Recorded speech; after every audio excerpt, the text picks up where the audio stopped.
This is the story of one of the most heartwarming and profound parables found in the Bible, the parable of the Prodigal Son. Imagine a village surrounded by the rolling golden hills of Israel. This is where our story begins.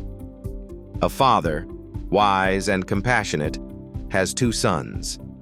The elder is dutiful, responsible, and faithful to his work. The younger son, however, yearns to break free from his family's expectations, to experience life as he believes it should be lived. One day, the younger son approaches his father with an audacious request. "Father, give me my share of the inheritance now." Shocked townsfolk mutter amongst themselves as word spreads.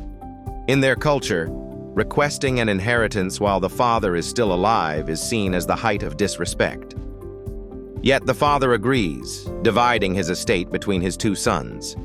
Soon, the younger son packs his belongings and sets off to a distant land. There, he indulges in every whim, spending his newfound wealth on extravagant parties, fine clothes, and fleeting friends. But as quickly as the coins flowed, they were spent.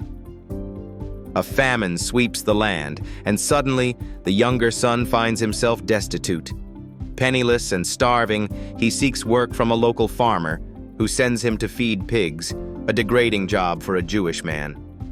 Even as he works, the pangs of hunger lash at his resolve.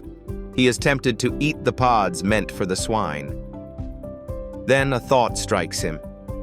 In his father's house, even the hired servants have food to spare. Overcome with remorse, the young man decides to return home.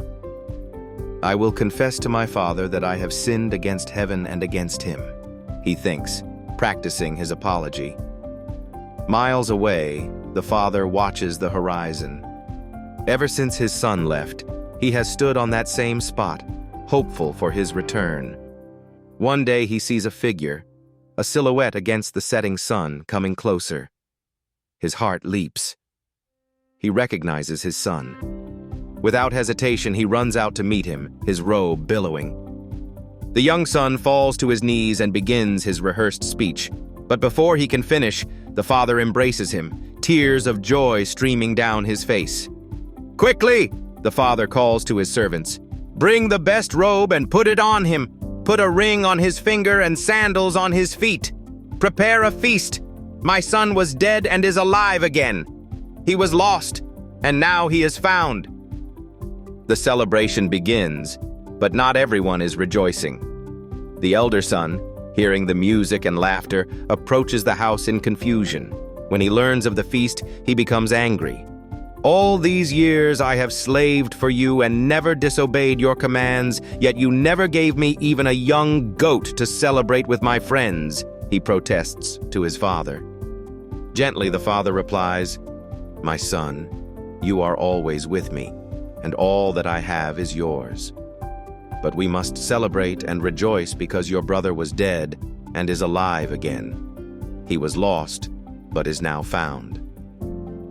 This story, told by Jesus, is a profound reminder of God's infinite love and forgiveness. We are all like the prodigal son in some way, straying from our purpose, caught in a spiral of our own making. But God's love never falters. No matter how far we wander, the door to return is always open. God's forgiveness is a gift freely given, and it is offered to all of us. The clashing emotions of the two brothers reflect how we often struggle with grace and envy. The Father's mercy serves as a call to embody love in its truest form, forgiving, welcoming, and whole. So, what about you? Which son do you most relate to? And have you experienced the joy of embracing or being embraced by forgiveness and redemption? Let us know your thoughts in the comments below. Remember, no matter how far you stray from the path, love and forgiveness are waiting for you to come home.